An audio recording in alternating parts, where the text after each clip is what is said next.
2000 to 2007-8 phase was the phase practically where customers were wary of even co-locating. Okay. Right?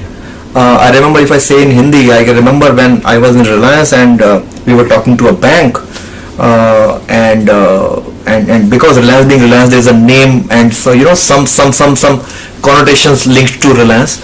So they say Reliance में अगर server रख दिया तो Reliance तो उसको खोल के सब डाटा मेरे से ले लेगा, तो मेरा क्या होगा? I mean, they were so scared of. One is co-location and outsourcing, and secondly it was Reliance. So there was so much of paranoia of outsourcing, even physical boxes being in different building, right? That was said that time, and we have seen the stages where during that time customer realized. Within 1 month after this discussion with this bank, the attack on the World Trade Center in US happened. In 2001, I think it happened, and we have started ourselves in 2000, right? And suddenly customers realized what will happen. I mean, my building is under threat. I'm a bank. I'm a stock exchange. Better I go somewhere else who can give me much more security, who is nondescript, who can give me higher power, higher cooling. Anything happen to my building, at least that will keep on running. And we saw a wave of co-location, right? And it was big.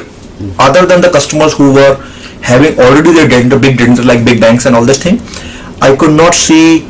Other than the government, state data centers and all this thing, they had their own reasons to construct their own data centers. That was the wave. But I could not see so much of construction of data centers in the last maybe 10 years, right? From 2006-7 onwards, you didn't see too much of construction. So that was one phase change, right? 2000, maybe in the last 3 or 4 years, right? And of course, there was a wave where people started shifting. It was like 50-50 more or less. 50% customers will remain with co-location, but balance 50% changed to managed hosting, where they say, why I'm purchasing hardware, Mr. Netmagic or Mr. Service Provider, you provide the hardware, it's still dedicated to me, right? But you provide the hardware, you take care of the vendor problems of AMCs and components going bad and all that stuff, you take care of everything, give me a monthly bill.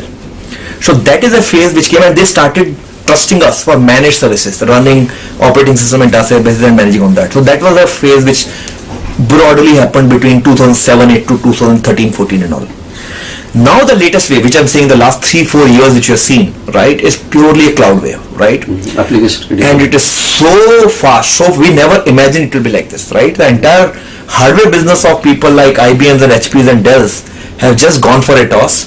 Now they are no more selling to enterprises, they are selling to people like us, because we are using their hardware, putting into our data center, virtualizing it, creating a cloud, selling it to enterprise. So end enterprise has become my customer. I have become customer to hardware provider. Hardware direct sale to end customers has become very, very less now, right? Yeah. And that is the trend which has gone totally. So today, coming to our latest reality, that's why I was saying that plain co-location had got restricted. From my own experience, I'm saying now in Netmagic and all, plain co-location has got restricted only and only to either these very large global cloud operators, because they would run everything on their own and they would only take power and cooling and space from you, yeah, or from very large banks, right, or from very large enterprises who already have too much investment into their own boxes. They can't just wish it away, so they would, the least they will do, they'll just co-locate with you, right? But given a chance, the moment they refresh cycle of IT will come, bet you they would like to come out of that, and they will say my next cycle will directly happen in your data center, and you either push my load into cloud or put it into a managed hosting model. And we have seen like tens of cases in the last 3-4 years. Every single new case which my solutioning team is addressing today is this, where customer want to now, hardware is obsolete, he want to change everything, he says I will come but not in colo mode, give everything either on cloud or on private cloud. So 90%, I would go to that extent of 90% of the market is a managed hosting or a private cloud or a public cloud, a combination of that. It's only 10%. I'm not saying value wise, value of business wise still, because colo, the guy who gave me colo business, they are very, very large people, very, very large people. Their colo business can make huge money for me, is making huge money for me, right? My 70% of the building, the size of the building gets consumed by serving those customers, right? Because the colo requirements are in thousands of racks. It's no more than 10 racks and all. They talk about 500 racks, 600 racks and all that stuff, right? But in terms of count of customers, 90% of the customer, the entire enterprise segment has shifted to managed hosting and cloud. Only 10% of the customer in terms of count of customers have remained with co-location. The government was the last forte of captive data centers or co-location. The government is, if you see the RFPs which have come for smart cities, right? You must be following all the trends. You see the RFPs for GST, the GSP partners, the partners who are going to help file your GST returns, GSPs and all. Yes. All RFPs you see, the government is very clear. Go to any third-party operator. He can give you managed hosting, he can give you cloud, he can give you whatever. We are open. And we have got empanelment, we and there are a couple of others who have been audited by STQZ and all these things. So we are empaneled. So these guys, when they're coming to us, they're not coming to us for co-location. They're coming to us for cloud and all these things. So this is a great change.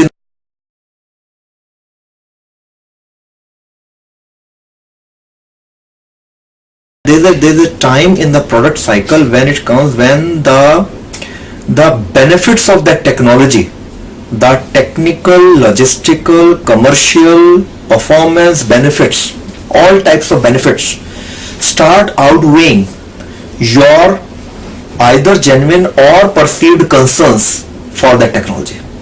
And it's a cycle. It does not happen right on first day. It takes some time, right? And sometimes customer want to see precedence. Oh, that guy has done it, so I can also do it. Somebody has to take a lead, whether it is in government, whether in private sector, whether it is e-commerce sector, whether in bank or wherever, right? So I think all these things have combined. I think the benefits of cloud are outweighing the reasons for not adopting cloud. That's the whole thing. It is like you may ask a question that how come suddenly broadband has gone so well adopted? Why 4G has got adopted in India? Why smartphone cost has come to 2,000 rupees? Right? Why India has got more number of phones than the population of the country? By the way, that's a fact. You must be knowing, right? Because everybody is carrying 2 phones, 3 phones and all, right? It's simple. At one time you were having 16 rupees per minute, 1996, right? Today, voice is free, right? Data also comes to at whatever, thanks to Jio and all this thing, right? So it is like sometimes, all the market forces, business factors, technology factors, they all start combining to start showing you the benefit. And I think enterprises are seeing that. You can just scale up into cloud, you can come out of the contract, no more, getting stuck with the hardware, anytime scale up, anytime scale down, anytime stop, any type of workload. I've seen cases, and to give again example of, for example, Flipkart, for example. When the first time the big $1 billion sales happened, which was in 2014 or 15, wherever, right? Although they were not truly on cloud model with me, they were on co-location model with me, right? Within 6 weeks notice, they asked me to deliver 250 racks to them, right? Now 250 racks is non-trivial. It means that much of power, that much of generator, transformer, UPS, cooling capacity and all this thing. Being an outsourced service provider, I literally did everything possible, but I delivered that, right? And big $1 billion sales was possible. Even during that time, there were some glitches, which was in their load balances or whatever, nothing to do with us. But they suddenly demanded, oh, load is increasing. Can you quickly give me some couple of servers? Can you quickly give me some cloud capacity to handle this load? Right? Because I'm getting more traffic on the shoe section and on the clothing section and not on the jewelry section or whatever. Give me more resources there. We were able to do all that. Simply because it was outsourcing. Had it been their own captive data center with a couple of hardware, it was not possible. Right? So there are a lot of benefits.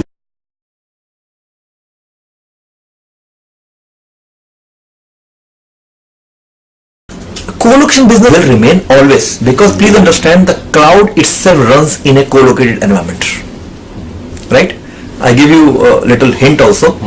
The people who are the largest of the cloud provider in India or anywhere in the world further are co-location customers of somebody. Most of the time that somebody happens to be me, right? So, and that is where those 10% customers who are co-locating are coming from. So the cloud operators themselves are not building their own buildings. They are also co-locating with somebody like me who has the skill sets and capital to invest into those type of buildings. So co-location will not go away. Let's be fair. Perspective. From an enterprise perspective, yes, co-location will remain only. There will be certain use cases. As I said, public cloud still does not deliver on some. If you have a legacy platform which is running on AIX or HP UX and those platforms, so public cloud does not deliver those platforms still. So that use case is there, right? The bank banking sector, it may be banking or may whatever sector who is running those platforms. But specific to banking, the banking sector is still not comfortable putting core banking onto public cloud, right? Even if the platform underlying maybe a Linux or a Windows, they may not want to do that, right? Simply because of compliance reasons. Maybe at one day, maybe RBI guidelines or SEBI guidelines for brokers may allow that also, but they may not want to do that simply because there is a perceived sense of loss of control and they would not like to take a risk. So you'll always have some use cases, or as I said, simple use cases. I already have invested crores into my existing hardware. What do I do with that? I cannot wish it away, right? My CFO will kill me. So better I co-locate with you, and only when gradually over a period of time when that hardware become obsolete, only then I will shift to cloud. And that is what, as I said, I have so many of customers who have come to me as co-location customers, right? Did away with their captive data centers, co-located with me, 2-3 years remain co-located, then gradually as their hardware started getting obsolete, they are no more taking further colo. They say, okay, now move this workload to cloud. So co-location is some form. I mean, one is obviously the big use case, the cloud providers. They will always come into colo mode. Some of the big social media operators like Facebooks and people like that, they will always come in colo mode because they have in-house skill sets, and the size and scale of their own procurement of hardware and everything will be so high that they will only remain in co-location, right? And the other, in enterprise, the use case will be limited to these things, that existing hardware to be used and all this stuff. So it will remain, but yes, the percentage of co-location will definitely go down from an enterprise usage point of view. Public cloud operators, the size of co-location they're asking for. So co-location buildings, again to correct, co-location building size are increasing, the co-location capacity worldwide is increasing, but not for enterprises, for handling the load of this cloud operators. And that is the reason for our also, like, I think you must have seen some of our announcements also, not only these 2 new projects which we are doing in Bombay and Bangalore, almost doubling our capacity, in April 2018 I'm launching both of them together. But our going forward plan is that DC6 and DC7 coming up. Sorry? DC6-7 coming up. So DC6 is what I'm launching, and DC3 I'm launching in Bangalore. But I don't know whether you have seen our plan. We already have engineering designs ready for DC7 also. Where? Bombay. In Bombay, just adjacent to DC6. The simple thing is, the customer who in DC5, which is in front of DC6. just DC6. The simple reason is, the customers who are coming to DC6, they are saying, when I grow, DC5, where do I grow? So please give me space right in this campus. Just extend a fiber, and that's what I've done. The customer in DC5, there's a customer who's taken 2 floors, 1,000 racks in DC5. What I've done, I've created DC6. The basements are common. So I'm taking the fiber from here, traversing through the basement and taking it to DC6, right? So I'm able to give them scalability, and that's the only reason they'll come to me. If I don't give them scalability in that place, they will not come. Now when they're coming to DC6, they're saying, Sunil, what will happen after 3 years? Please grow me right here. So I am perforce making DC7 there. So till that time I'm able to afford, from a feasibility point of view, to expand that campus, I have to do that. And that is the reason and I think that was the news of our founder Sharad giving a story a few days back, that now entity, and we are very clear that we will not make just one building. We will come out with campuses now. Okay. So in Mumbai, now the growth will be happening mostly in Navi Mumbai or Thane area, where we can have a little large piece of land, and where we make data center campuses. So you'll be relocating No, not really. You cannot relocate. So they will remain here for future growth of business. So we will go for a big campus in Mumbai, and we'll go for a big campus in Chennai. These 2 locations we are very sure, because we know that there's too much of demand in both of them are landing stations. That's why there's too much of demand. But yes, as per the business needs, if I have to go for even tomorrow in Hyderabad or Delhi or Bangalore, we may not want to just grow building by building, even though the buildings we are making are very large, but the customers are outgrowing their demand. So for next 10 years, this business in India is extremely good. So we have to keep on going.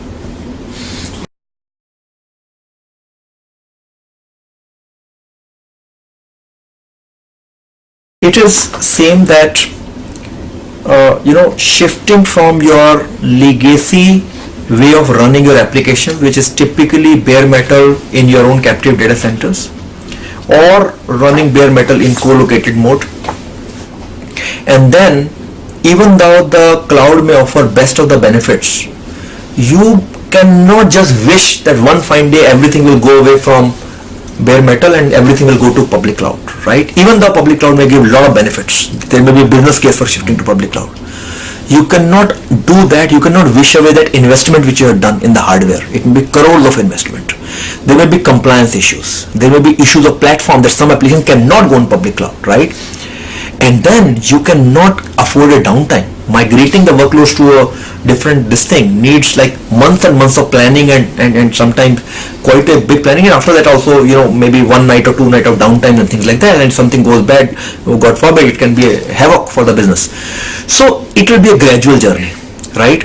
So there will be a long period of transition where CIOs will have to have some applications in captive data centers, something in co-location, their own hardware but in co-location mode, something in managed hosting, something in private cloud, virtualized, something in public cloud, and within public cloud, something in Amazon, something in Azure, something in Netmagic, you know, things like that.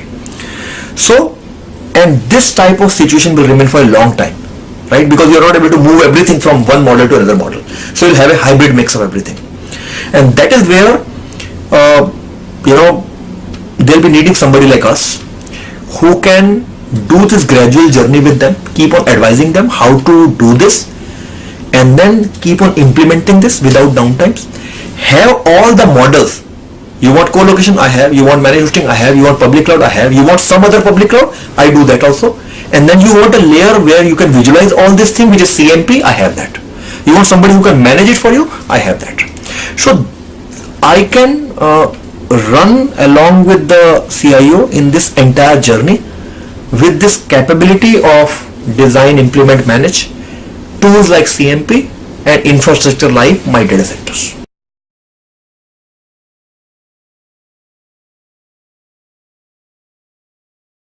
3 or 4 things. One is, yes, I'm from a pure organic increase of capacity, so I'm launching 2 more data centers. Currently my entire data center capacity up to DC5 I think is 6 lakh square feet. With these 2 more, it will become 12 lakh square feet. So I'll basically double my capacity with these 2 new data centers, right? That is number 1. And both of them are going live in April 18. Second is, when the new data center come up, of course I'll expand my cloud grids also in these data centers, right? I have my own cloud services, right? In my cloud services, I keep on bringing in new features. Of course, I have to catch up with what Amazon or Azure are doing. So I already have brought Hadoop as a service. I already have brought something like messaging queue as a service. I'm now getting into DBaaS as a service. We are bringing containers, and we'll work towards AI and ML or analytics type of services in my cloud, right? So that is our journey in 2018. That is from a cloud features point of view. I'll keep on working in my multi-cloud journey, and as I said, that CMP is there, is a hugely potential tool. So I'll keep on adding features to CMP so that customer can truly really do the management besides monitoring, can truly do the management from this interface itself without getting into the native interfaces of the various cloud providers, right? Hopefully we can even do migrations and disaster recovery capability also right from this interface. So that will be my journey in 2018. And lastly is something which we have not formally announced, and we'll do a big press conference and marketing noise in January. Is because we are part of entity, so network is in the blood of entity. So we are getting into SD-WAN service, software defined WAN services, and which we think, and worldwide everybody knows, just like MPL has brought a paradigm change in the way networking is done about 25-30 years back from P2P lease lines to MPLS. SD-WAN will change that equation altogether. The MPLS gradually will get replaced by SD-WAN, and in summary, or worldwide has become so reliable and robust. You can now use public internet itself to deliver the quality of service which MPLS gives. And if you're able to do that, which SD-WAN do by the way, you don't need to pay the type of charges you pay for MPLS. And the delivery of services in SD-WAN is all remotely. You just send a box to the customer premises, customer can just plug in a wire, he can just put 2 or 3 commands, everything as I do remotely, it's like up and running. Remotest to the location where MPLS node is not there, but at least a 4G will be there, a Geo will be there. You can actually bring that smallest of the location also on a quality of service networking. So SD-WAN has got a huge potential in terms of like 30, 40, 50% cost savings to the customer, even convenience because you can manage it remotely, and of course you can then take networking to remotest of your locations with a quality of service element. So that is the service which we are. Of course, I'm telling you now because we actually have told in one or two forums, so I'm willing to talk about it. But that is something which will be our big launch in January. January. So that will complement our overall story.